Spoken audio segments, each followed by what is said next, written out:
Hello everybody and welcome to Sin City Living. As you can tell, my name is Jason and I will be introducing today's video. So I'm going to try and keep this a little bit shorter as I go through the usual spiel that most of you guys are fairly familiar with. Guys, if you have any strategies, anything you would like us to film, any suggestions, any ideas, questions, please email us at sincitylivingLV@gmail.com. We haven't gotten a strategy sent to us in a few weeks, so I love shooting these videos for you guys. Please send them to us. And of course, our usual shout out of appreciation to our patrons. Thank you very much. I hope you guys are enjoying the how to deal with the full dice, full craps instructional videos that we are putting out for you guys, the whole course. Putting them out 2 a week, so I hope you guys are enjoying them. If anybody's interested, just check the description down below. And otherwise, what I want to say is we have live streams. Live streams are coming very soon. The equipment is in the mail. It is on the way. So I don't want to take up too much time here. There is going to be a lot of information about the live stream, how to sign up, how to join us on our craps tournaments or anything else. Just check the end of the video. Even if you don't watch the full video, skip over to the end. At the end of the video, I'm going to have a discussion on a lot more detail on the live streams. I'm going to put that in the next couple weeks worth of videos. So please keep an eye, guys. Otherwise, we're going to go ahead and jump straight into today's video. So for this video, I want to discuss I guess a variation would be a good way of putting it, of the Iron Cross that I've seen going around on the internet a few times, and I finally got to see it in action the other day, and I'll be honest, it was difficult not to laugh at what ended up happening, it was pretty eye-opening, so it made me want to take a look at it and see why it happened. So this variation is the don't Iron Cross. It's kind of becoming a big thing where people will bet a don't pass and then do the Iron Cross. Okay. Now, what I was seeing, there were 3 people playing it. 2 of them were doing a $50 Iron Cross, and then they were doing, or $50 don't, and then they were doing 85 action for the Iron Cross part of it, plus the field bet. Actually, their field bet was 15, I believe it was. Yeah, 15. And another player, the third one, was doing 100.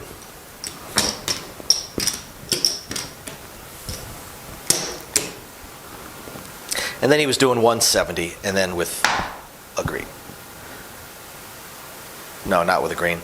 With, what was it he was doing?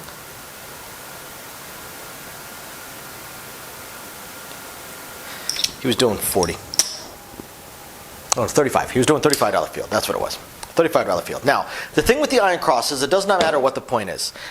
Any point can be set because they're going to bet the same numbers anyway. It's not like other strategies where you're betting across 52 across, 54 across, something like that, or the inside or outside. It is entirely independent of what the point is. The point does not matter for the Iron Cross. So, now these people, the one playing the $100 don't pass plus his Iron Cross is 170, and then the 35. He lost about $2,000 in about 35 minutes. The other 2 that had the smaller version of this exact same bet, these guys are all buddies, lost about $1,000 apiece in the same amount of time. And at first I thought, well, maybe it was just a fluke. I mean, the Iron Cross is usually a fairly decent strategy. Then they came back to play again 3-4 hours later, lost literally the same amount of money in the same amount of time, and then came back and played a third time a few hours after that, and once again got taken to the cleaners. So I wanted to take a look at the strategy itself. So let's look first with the point off. So with the point off, none of this stuff exists, okay? Because they obviously wouldn't do the field if these bets were off. And they weren't choosing to have their bets working during the come-out roll for obvious reasons, since the don't pass. So they just had their don't pass. And again, this is the most dangerous spot for a don't player. For anybody betting the don't pass is the come-out roll. The come-out roll. There are 8 ways for this bet to lose. There are 3 ways for that bet to win. Anything else will set a point. Now, once the point is set, that bet is now favored. But until that point is set, that's got a lot going against it. A lot going against it. So let's take a look at this. Let's say you just take one good hit, okay? You lose $100 there. Now, again, it doesn't matter what the point is. Looks like it's going to be a 6. Now they go ahead and bet their iron cross.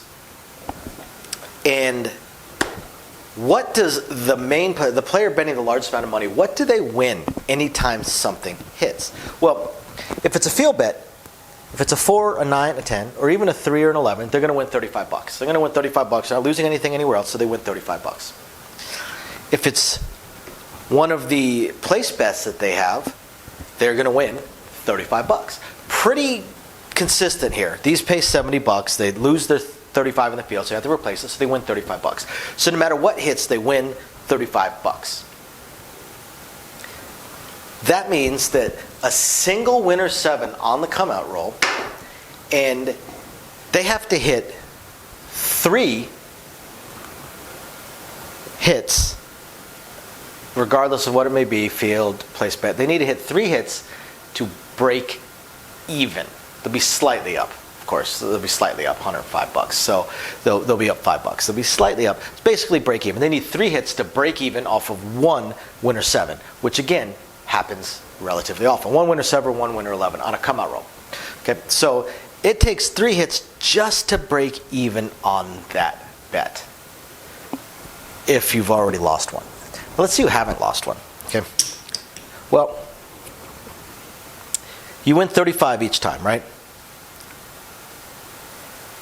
$35, so you need to get 3 hits to break even if there happens to be a winner. Now, the odds favor you, so a 7 out is much more likely to happen. What if you have a .7 out? Because this is another danger zone for this particular bet. This particular bet, the first 2 rolls, the come out roll and the next roll after that, are extreme danger zones for this bet. You have a 1 in 6 chance of a 7 coming out on any given roll.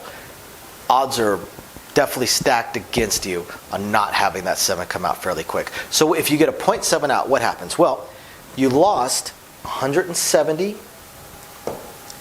$205, and you won $100. So you lose $105. So again, 3 hits just to break even again.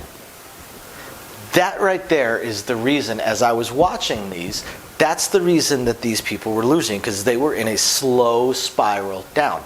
1 or 2 losses, 1 or 2 winner 7s or .7 outs, and they were so deep in the hole that it was going to take them a fantastic roll just to break even. And by fantastic roll, I don't mean just a great roll that's hitting a lot of numbers. I mean a great roll that's hitting a lot of numbers and somehow not hitting a winner.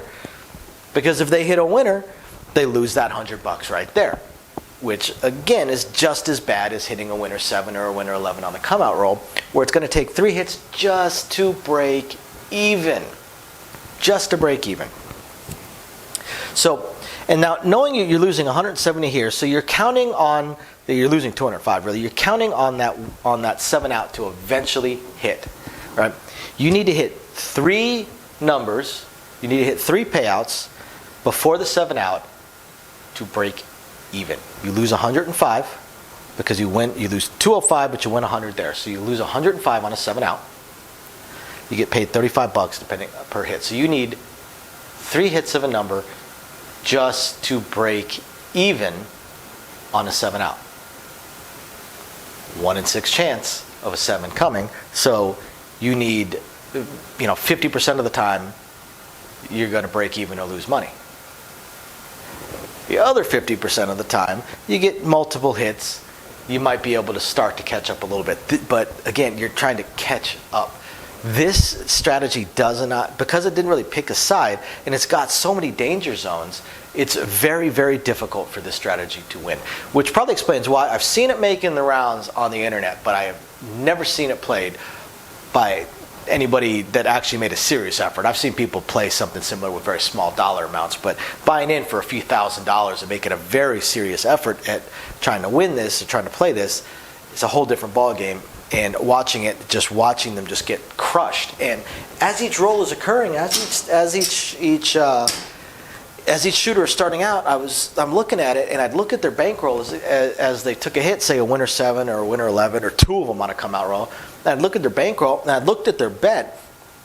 I just calculated in my head how many hits it was going to take for them to break even on what they had already lost, not even counting breaking even on this bet when this finally gets paid, or on a winner, winner point, and that loses either way. It was just going to take an inordinate number of hits. It was an absolutely ridiculous strategy. There is no real spot where this is winning. It's got too many things against it. Even at a smaller dollar amount, take a look. So each one of these pays you $35, okay? But you're losing 15 here. So you're looking at $20, $20. Well, winner 7s, winner 11s, you lose 50 on the come out roll. You lose $50 there. So 2.5 hits of a number just to break even on winner 7s, winner 11s, or any winner points. Any kind of winner where that loses, it takes 2.5 hits on various numbers just to get paid, just to break even. Now we've got 85 plus this 15. That's $100, right? $100. You win $20 per number, per hit. If a 7 out occurs, you lose all this, but you win here. So you're only down $50. So again, 2.5 hits of a number just to break even. So figure 3 hits of a number. So just like the other one, you need 3 hits. You need to get paid 3 times to be at a break even point. And that's assuming that you haven't already lost, because again, winner 7s, winner 11s. And of course, the 2, the 3 that does pay you on a come out roll may happen from time to time, but there's 3 ways to hit that, 8 ways to hit the others that'll lose. So odds are very heavily stacked against it. This is I don't say this too often, but this is for a strategy that actually has thought behind it and a process and a plan. But this is actually a terrible strategy when you get down to the win-loss conditions and where it can win. And I can't even call it a grinder strategy, because again, I saw people get just annihilated super fast playing this, because again, you lose so much so quickly, and it's so hard to overcome. You end up with just this massive mountain that you have to somehow climb again. So that's my review of the strategy. There's, of course, certain roles, some specific roles and such that this could make money. But then if this makes money, other more normal strategies make far more money than this one does. If this one's breaking even or losing money, other strategies are either breaking even, losing money, or actually ahead. It's got too many things against it, not enough things going for it. So I hope you guys find this interesting, illuminating, enlightening, or just plain fun. Thank you very much for watching, everybody, and we will catch you guys next time. Bye now. Okay, guys, so as I promised at the end of the videos, I'm going to talk a little bit more about the live stream and how it's going to work. So the first thing is, if you're interested in being one of the players for our craps tournaments, which we're going to have every single week, please email us at sincityliving.lv@gmail.com. I need the email addresses and want to know who is interested, so that we can get it set up and we can select it. I'm going to have, the first round is going to be 16 players. There'll be 4 players per week. The 5th week is going to be the 4 champions from the previous weeks to get an ultimate champion. Haven't decided yet what the prize will be. Maybe I'll see if I can pick up another one of these lights. But we'll have some sort of prize for our champion. So please, if you're interested, email us. I want to pick the first 8 players, the first 2 weeks worth of players, so that we'll have the first 4 ready for the first week, and the other 4 will be kind of backup, just in case somebody has connection issues or something comes up and they're not able to play that week. Then I've got the other players on standby, so I can just bump one of them up, or maybe shift the first person down, or something along those lines. The main tournament is going to be Thursdays at 6 o'clock my time, Las Vegas time, 6 p.m. Las Vegas time. And it's the way it's going to work is it's going to be a time thing. I'm going to do the live stream for an hour. I'm going to do the game for an hour, rather. And it might work out to about 30 rolls, might work out to about 40 rolls. I'm not too sure. We'll see how it goes. But it's going to be time. It's going to be an hour. Instead of the craps tournaments that they do down on the strip where it's 30 rolls, we're going to do an hour. So I want to make sure I have a finite time limit for this to start with, and then we will go from there.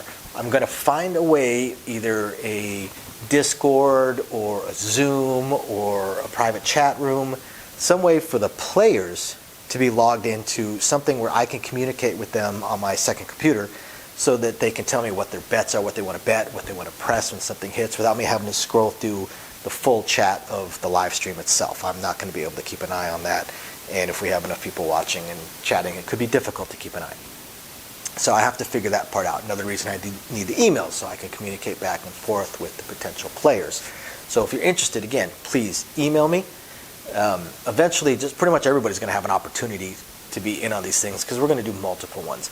I'm also looking at probably doing a second craps tournament, maybe late Wednesday nights, possibly, I'm not sure, where I'm going to do it a little bit different. The second one is going to be, instead of 1 hour and then whoever's got the most chips is the winner, because those craps tournaments tend to have really weird strategies. They're not normal strategies that you'd see in normal play, because you're competing against other players and you just want to make sure you have more chips than them by the end.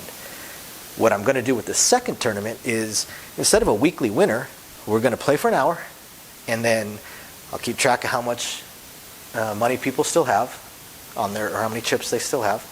And then the next week, same players are going to keep going. Basically, this game will go until the bankrolls end, until we have one person with money left, or chips left. Again, there's no money involved in this. So once we have one final winner, so people will drop out as their play money bankrolls expire, as they run out of chips. So that one, I'm guessing we'll see some more normal strategies, the kind of things people actually play when they're actually playing craps. And then eventually we're going to add baccarat, pai gow, 3-card poker, blackjack, of course, to these tournaments. Whatever we can, to these live streams and live stream tournaments, whatever we can, when we can, as best we can. We're going to have to figure it out as we go. We have a lot of time constraints between me working full-time plus a child.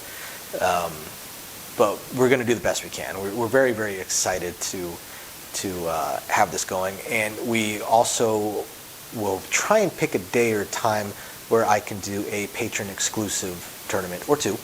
We'll see. We'll see how many of our patrons are interested, and see if we can't get that going as well, where it's only on the patron site. So definitely stay tuned, guys. Please, if you're interested in playing in one of the tournaments or partaking in our live streams, aside from just the chat, obviously it's a live stream. Please watch, chat with us, let us know how it's going or what you think, and otherwise, please, again, email us, sincityliving.lv@gmail.com. Otherwise, I hope you guys are enjoying the videos. Any suggestions, please hit us up. Thank you guys very, very much. We appreciate every single one of you guys, and we will catch you guys next time. Bye now.